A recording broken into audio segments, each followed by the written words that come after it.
What's the worst nice guy experience you've ever had? Lost one of my friends on a crazy night out in an unfamiliar city. Not picking up her phone. We looked for her for over an hour in a half-mile radius.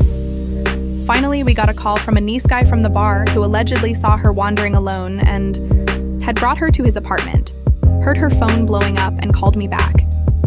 She was indeed asleep on his couch. We thanked him, packed her up, and went on our way. A couple days later, he called me again to ask me on a date. I politely declined. I had a BF at the time, but would have said no regardless. That was apparently unacceptable, and he told me I owed it to him for not raping my friend when he had the chance. Literally, he told me he could have done whatever. He wanted to her, and didn't need to call me at all, and it was the least I could do to thank him. I let him know that you don't get a trophy for not raping someone. He cussed me out and went on about how he's a veteran and how dare I and blah. Blah blah, hung up and blocked him, entitled creep. I joined a gaming group, slowly started to speak to someone and make a close friend. 3 months went on. Eventually he said he liked me. I said I didn't feel the same. He took it well and said he was happy to remain friends. We had exchanged Christmas cards before it all went to hell, so he knew where I lived. Then the little quips of intensity started, until he was calling me 50 times a day. All day, every day needed to stay in contact. Slowly chats turned to harassment every day, making up stories of things I hadn't done, berating me and blowing up if I didn't reply within a 30-second window. I tried to cut him off, but then it would make it 10x worse to where he was screaming to everyone that he was going to kill himself if I don't speak to him. I was only 18 at the time. It was easier to just keep the peace than to try and get away. Then the gifts started, sending things to my house, turning up at my house multiple times a week, even though he lived 300 miles away. He told everybody a completely different story, to what he was actually doing to make himself look better and come out on top. It only stopped when I contacted the police. His entire family still blame me. A horrible date with a nice guy named Josh back in 2002. We went hiking on our date.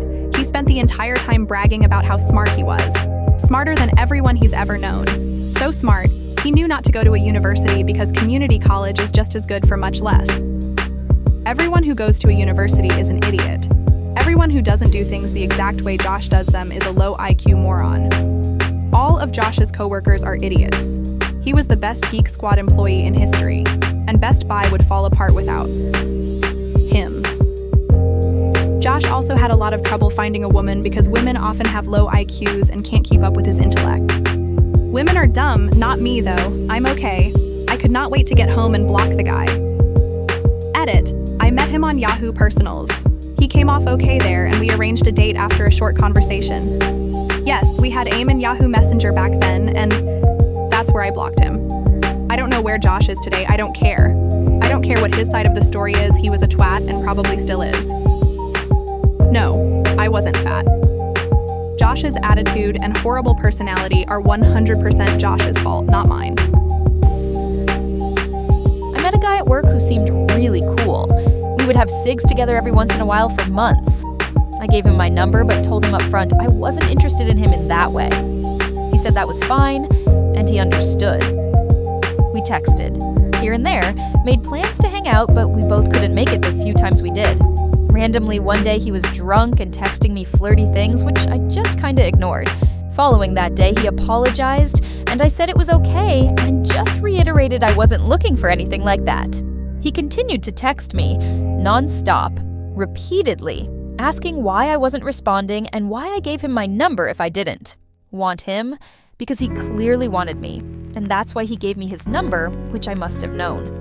I told him it wasn't anything personal and that I wasn't over my ex. He then asked me to give him graphic details of my ex, like dick size, what made him so great, etc. I quickly cut the convo off.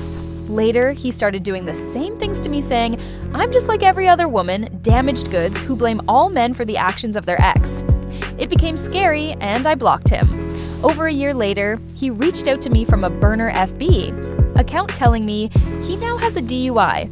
And it's my fault, because the night of our conversation, he got drunk and went out driving.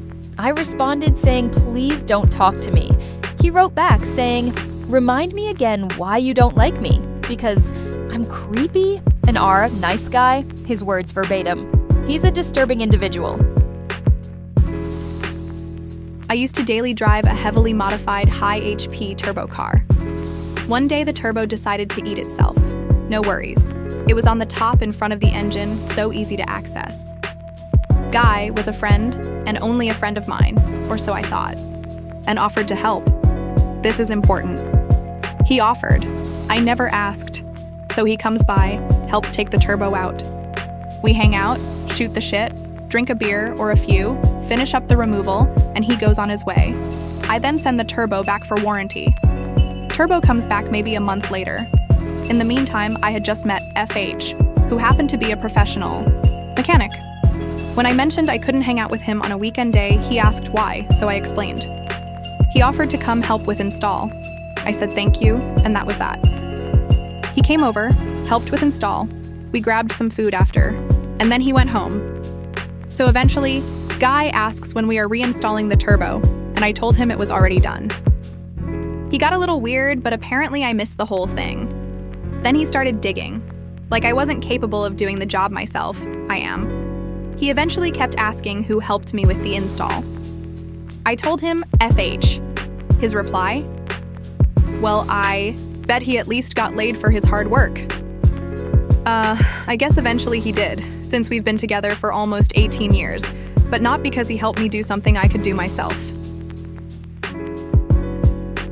We bought groceries together for a work event, and he insisted on putting all the groceries into the car. Because I'm superior to him, I had to nervously laugh my way out of that and say, no, of course not, haha. When we got back into the car, he asked if I was in a relationship. I said no, but that I also wasn't looking. I was, but I had a feeling he was going to ask.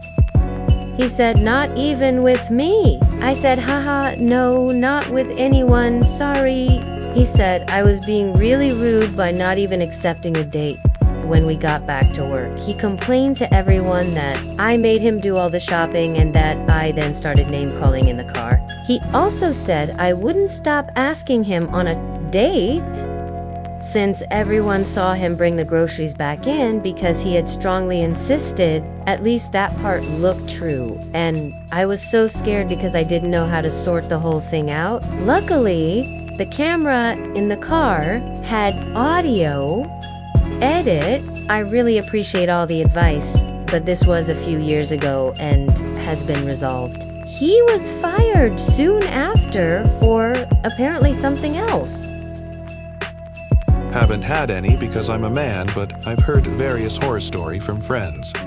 Perhaps the worst must have been with a girl that I was going out a few years ago. She had a lot of orbiters, but there was one in particular who had managed to break into her inner circle because he was playing the orbiter-long game of pretending to be her friend. That wasn't for a few months or anything. That guy had been hanging out with her for years and years, secretly liking her but ostensibly claiming to be her friend and nothing more. And of course this is a shitty thing to do, but at least most.